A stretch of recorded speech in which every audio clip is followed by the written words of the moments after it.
बिस्मिल्लाहिर्रहमानिर्रहीम। दिल से निकलेगी न मरकर भी वतन की उल्फत, मेरी मिट्टी से भी खुशबुए वफा आएगी। वो कहते हैं कि तुम गद्दार हो, तुम पाकिस्तानी हो। वो जो खुद अंग्रेजों के मुखबिर थे, वो जिनके पुरखे अंग्रेजों के तलवे चाटा करते थे, वो आज मुसलमानों से देशभक्ति का सबूत मांगते हैं। तो चलो आओ उन लोगों को देते हैं मुसलमानों की देशभक्ति का सबूत।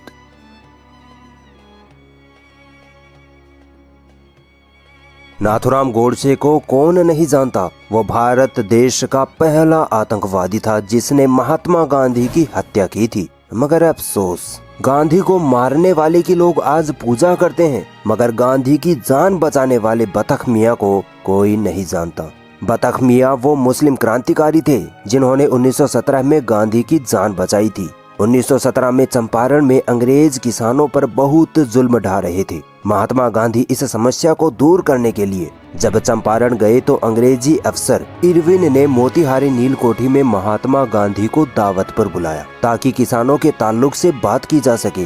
बात तो बहाना था, असल में गांधी को मारना था। बतख मियाँ उस वक्त मोतीहारी नील कोठी में एक रसोइये का काम करते थे। जब खाने पीने का वक्त आया तो अंग्रेजी अफसर इरविन ने बतख मियाँ पर दबाव डाला कि तुम एक दूध के गिलास में जहर डालकर गांधी को पिला दो, नहीं तो मैं तुम्हारे पूरे परिवार को जान से मार दूंगा। अंग्रेजी अफसर इरविन की इस धमकी से बतख मियाँ थोड़े सहम गए। आखिर परिवार की जान का सवाल जो था, जहर मिला हुआ ग्लास गांधी तक ले गए, मगर उसी वक्त अपने वतन की वफादारी को याद कर बतख मियाँ ने गांधी के कानों में ये बात बोल दी कि इस दूध में जहर मिला हुआ है, आप ये मत पीना। गांधी जी ने दूध नहीं पिया। अपने परिवार की जान को दांव पर लगाकर एक देशभक्त मुसलमान ने गांधी की जान बचाई थी। गांधी जी की जान तो बच गई, मगर अपने देश के लिए किया गया ये काम बतख मियाँ पर भारी पड़ गया। गांधी के जाने के बाद न केवल अंग्रेजों ने बतख मियाँ को बेरहमी से पीटा और जेल में डाला, बल्कि उनके पूरे परिवार को यातनाएं दी गई और उनके घर को तोड़कर कब्रिस्तान बना डाला। देश की आज़ादी के बाद सन 1950 में देश के पहले राष्ट्रपति डॉक्टर राजेंद्र प्रसाद ने बतख मियाँ की खैरो खबर ली और प्रशासन को उन्हें कुछ एकड़ जमीन घर बनवाने के लिए प्रदान करने का आदेश दिया। मगर बतख मियाँ की लाख भागदौड़ के बावजूद प्रशासनिक सुस्ती के कारण वह जमीन उन्हें नहीं मिल सकी और गरीबी की हालत में ही 1957 में बतख मियाँ का निधन हो गया।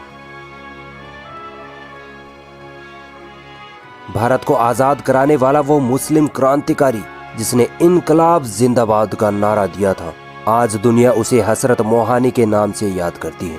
यूं तो हजरत मोहानी शायर थे, मगर सीने में देशभक्ति इस कदर कूट कूट कर भरी थी कि जब भी बोलते, जब भी कुछ लिखते तो अंग्रेजी हुकूमत के खिलाफ लिखते और अंग्रेजों के जुल्म ज्यादती को कभी बर्दाश्त नहीं करते। ये वही मुस्लिम क्रांतिकारी थे जिन्होंने भारत के इतिहास में सबसे पहले सन 1921 में पूर्ण स्वराज यानी अंग्रेजों से पूरी तरह से आजादी की मांग की थी। बाल गंगाधर तिलक के साथ मिलकर इन्होंने अंग्रेजों के खिलाफ विद्रोह खड़ा कर डाला था, जिसकी वजह से अंग्रेजी हुकूमत ने कई बार हजरत मोहानी को सलाखों के पीछे डाला, मगर हजरत मोहानी फिर भी न डरे और अपने देश को अंग्रेजों से आजाद कराने की मुहिम में जुट गए। हजरत मोहानी कॉलेज के वक्त से ही अंग्रेजों के खिलाफ थे। उनका मानना था कि भारत पर अंग्रेजों का कोई अधिकार नहीं है, अंग्रेजों को भारत छोड़कर जाना ही पड़ेगा। एक तरफ गांधी जी जो अहिंसा से अंग्रेजों को देश से निकालने में जुटे थे, मगर दूसरी तरफ हजरत मोहानी का मानना था कि इन अंग्रेजों को मार पीट कर इस देश से खदेड़ना चाहिए। हजरत मोहानी की इसी दिलेरी की वजह से अंग्रेज उनसे खौफ खाते थे। हजरत मोहानी ने एक मैगजीन निकाली, उर्दू मोअल्ला, जिसमें वो जंग आज़ादी की हिमायत करते और अंग्रेजी हुकूमत के खिलाफ लिखते। हजरत मोहानी के नाम पर भारत पाकिस्तान में कई चीजें, कई सड़कें और इमारतें भी बनाई गई हैं।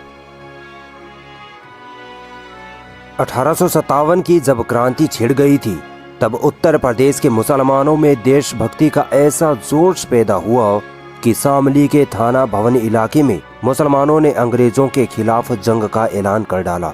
मुसलमान अपने देश को बचाने के लिए अपनी जानें कुर्बान करने के लिए तैयार हो गए। शामली का युद्ध मुसलमान और अंग्रेजों के बीच लड़ा गया। और इस युद्ध में मुसलमानों के लीडर थे मौलाना इमदादुल्लाह महाजर मक्की। जंगी साजो सामान और हथियारों की कमी के कारण हाजी इमदादुल्लाह ये जंग तो हार गए, मगर अंग्रेजों की ईंट से ईंट बसा डाली। इस युद्ध के बाद अंग्रेज मुसलमानों से खौफ खाने लगे। वो जानबूझकर मुसलमानों को टारगेट करने लगे और मुसलमानों को पकड़ पकड़ कर जेलों में डालने लगे। ये हाजी इमदादुल्लाह महाजर मक्की वही शख्सियत हैं जिनके अशरफ अली थानवी, रशीद अहमद गंगोही जैसी महान धार्मिक हस्तियां शागिर्द स्टूडेंट रह चुके हैं। मोहम्मद अली जौहर वो नाम है जिसकी वजह से अंग्रेजी हुकूमत भारत छोड़ने पर मजबूर हुई थी। ये वो पढ़े लिखे मुस्लिम क्रांतिकारी थे जिनकी शिक्षा ने अंग्रेजों की ईंट से ईंट बजा डाली थी। 1878 में यूपी के रामपुर में पैदा हुए मौलाना जौहर इस्लामी विद्वान के साथ एक प्रसिद्ध पत्रकार थे। सन 1911 में कलकत्ता आकर उन्होंने अंग्रेजी अखबार कॉमरेड निकाला, जिसमें वो गुलाम भारत की समस्याओं के बारे में अंग्रेजों के खिलाफ लिखते। अंग्रेजों को खौफ हुआ कि कहीं भारतवासी इस अखबार को पढ़कर हमारी सरकार के खिलाफ विद्रोह न छेड़ दें। अंग्रेजों को अपने खिलाफ लिखी बात पसंद न आई तो अंग्रेजों ने मौलाना जौहर को गिरफ्तार कर देशद्रोह का मुकदमा ठोक दिया। कई साल तक जेल में यातनाएं दी गई, मगर जब बाहर आए तो सीने में देश को आजाद कराने की आग और ज्यादा भड़क गई। गांधी जी के साथ मिलकर खिलाफत आंदोलन में भाग लिया और अंग्रेजों को भारत छोड़ने पर मजबूर किया। 1931 में लंदन की गोल मेज कॉन्फ्रेंस में मौलाना अंग्रेजों की आंखों में आंखें डालकर कहते हैं कि मैं हिंदुस्तान को आजाद कराने के लिए लंदन आया हूं और आजादी का परवाना लेकर ही वापस जाऊंगा। ये थे मुस्लिम क्रांतिकारी जिनकी कुर्बानियों से ये देश आजाद हुआ था। जामिया मिलिया यूनिवर्सिटी मौलाना जौहर की कोशिशों से ही बनी थी। यूपी के मंत्री आजम खान ने रामपुर में मौलाना के नाम पर एक यूनिवर्सिटी का निर्माण भी करवाया था। शौकत अली हाशमी वो मुस्लिम स्वतंत्रता सेनानी थे जिन्होंने अपने देश की आज़ादी के लिए अपनी जवानी खपा दी। आप हैरान होंगे कि शौकत अली हाशमी का पिछले साल 2 फरवरी 2019 को ही 97 साल की उम्र में निधन हुआ है, मगर फिर भी इस मुस्लिम क्रांतिकारी को अक्सर लोग नहीं जानते। अंग्रेजी शासन के दौरान दिल्ली के करमपुरा में एक खुफिया प्रिंटिंग प्रेस लगाई गई, जिसमें अंग्रेजी हुकूमत के खिलाफ पोस्टर, पैम्पलेट्स आदि चीजें छापी जाती थी। ये काम बहुत ही खुफिया तरीके से किया जाता था। अंग्रेजों के खिलाफ छापे गए पोस्टर और पैम्पलेट्स को जब आम जनता तक पहुंचाने की बात आती तो अक्सर लोग अपना हाथ पीछे खींच लेते। वो सोचते कि कहीं अंग्रेज उन्हें गिरफ्तार ना कर ले, मगर देशभक्त क्रांतिकारी शौकत अली हाशमी वो फौलादी जाबाज थे जो अपने देश के लिए अंग्रेजों से कभी नहीं डरे। शौकत अली ही अपनी जान पर खेलकर इन पोस्ट और पैम्पलेट्स को एक जगह से दूसरी जगह तक आम जनता तक पहुंचाते। कुछ समय बाद इसी काम की वजह से अंग्रेजों ने शौकत अली को गिरफ्तार कर लिया, दर्दनाक यातनाएं दी, मगर शौकत अली की देशभक्ति में जरा भी कमी नहीं आई। स्वतंत्रता सेनानी शौकत अली को आखिरी बार 9 अगस्त 2018 को देश के लिए उनके साहसिक कार्यों के लिए राष्ट्रपति रामनाथ कोविंद ने सम्मानित भी किया था। देश के लिए जंगे आज़ादी में संघर्ष करने वाले रफ़ी अहमद किदवई अब इतिहास के पन्नों में खो चुके हैं। उत्तर प्रदेश के मशोली कस्बे में पैदा हुए अहमद किदवई महात्मा गांधी के कहने पर जंगे आज़ादी में कूद पड़े थे। अपने देश प्रेम की बेमिसाल ताकत के कारण वो जल्द ही आज़ादी के मतवालों की पहली कतार में पहुंच गए। अंग्रेजी हुकूमत रफ़ी अहमद से इतना परेशान रहती कि बार बार इनको जेल में डालती और दर्दनाक यातनाएं दी जाती, मगर इस क्रांतिकारी ने अपने साहस में जरा भी कमी न आने दी और भारत को अंग्रेजों की गुलामी से आज़ाद कराने की कसम खा ली। रफ़ी अहमद लोगों को अंग्रेजों के खिलाफ खड़ा होने के लिए प्रोत्साहित करते। वो लोगों को बताते कि ये अंग्रेजी हुकूमत हमारे देश को दीमक की तरह खाई जा रही है, इसको भारत से भगाना ही होगा। एक बार रफ़ी अहमद किदवई ने कई क्रांतिकारियों के साथ मिलकर अंग्रेजी हुकूमत के खिलाफ विद्रोह का प्लान बनाया। प्लान के मुताबिक इन क्रांतिकारियों ने बिंदौर रेलवे स्टेशन पर जमकर तोड़फोड़ की, जिससे अंग्रेजों को खूब मिर्ची लग गई। रफी अहमद के इस साहस और जोश को देखकर सैकड़ों स्वतंत्रता सेनानी इस आंदोलन में कूद पड़े और अंग्रेजों के छक्के छुड़ा दिए। देश आजाद होने के बाद 24 अक्टूबर 1954 को देश का ये सच्चा क्रांतिकारी सदा के लिए सो गया। उस वक्त के देश के प्रधानमंत्री पंडित जवाहरलाल नेहरू ने खुद रफी अहमद के कस्बे में जाकर देश के लिए उनके बलिदान को सम्मानित करने के लिए उनके नाम पर मकबरा तथा बगीचा बनवाया।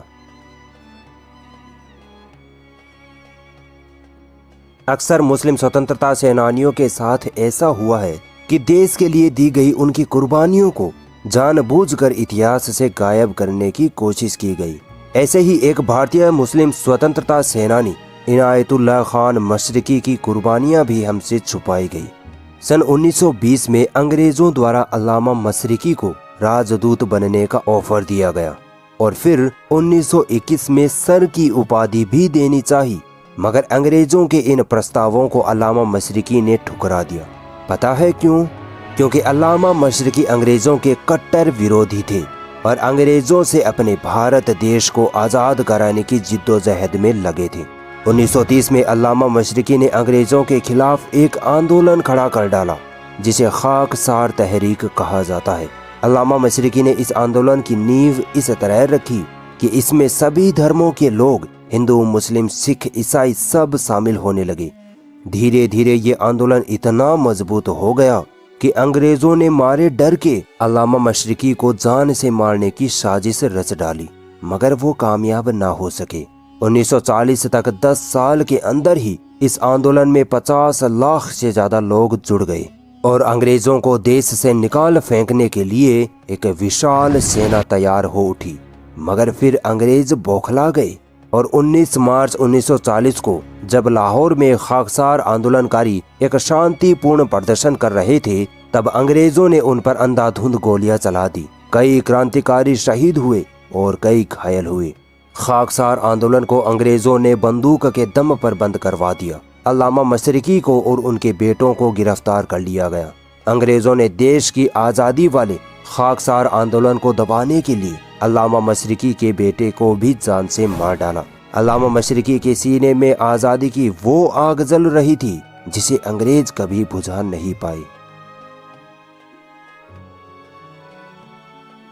फजले हक खैराबादी 1857 की क्रांति के वो महान मुस्लिम क्रांतिकारी थे जिनके सिर्फ एक फतवे ने 1857 की क्रांति में ऐसी जान फूंकी कि पूरा मुल्क एकजुट होकर अंग्रेजों के खिलाफ खड़ा हो गया। ये मुस्लिम धर्मगुरु थे।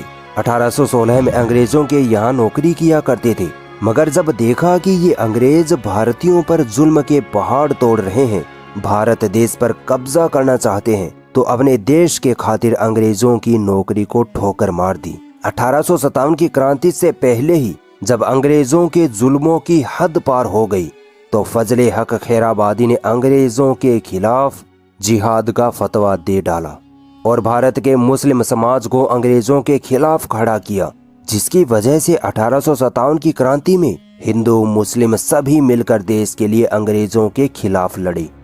अंग्रेजों को जब पता चला कि फजले हक खैराबादी ने हमारे खिलाफ जिहाद का फतवा दिया था, तब 1859 ईस्वी में मौलाना को गिरफ्तार कर लिया गया। देशद्रोह का मुकदमा चलाया गया। फजले हक खैराबादी इतने बहादुर थे कि अपने मुकदमे के लिए कोई वकील नियुक्त नहीं किया, बल्कि अपना मुकदमा खुद लड़ा। अंग्रेजी जज ने पूछा, क्या तुमने अंग्रेजों के खिलाफ जिहाद का फतवा दिया था? सीना तान के फजले हक खैराबादी ने कहा, हाँ, मैंने ही दिया था जिहाद का फतवा। जज बोलता है, पता है इसकी क्या सजा मिलेगी? फजले हक खैराबादी कहते हैं, अपने देश के लिए हर सजा मंजूर है। इस बात से अंग्रेज इतना गुस्साए कि मुकदमा पूरा भी नहीं हुआ था कि उनको काला पानी की सजा सुना दी गई और अंडमान निकोबार की भयानक जेलों में भेज दिया गया। 20 अगस्त 1861 में उसी जेल में मौलाना का देहांत हो गया। अगर ये वीडियो आपको पसंद आई तो इस वीडियो को लाइक ज़रूर करें और भी ऐसी इंटरेस्टिंग वीडियोस देखने के लिए हमारा चैनल सब्सक्राइब ज़रूर करें और इस घंटी को भी दबाएं ताकि जब भी हम कोई नई वीडियो डालें तो उसका नोटिफिकेशन आप तक सबसे पहले पहुंच जाए।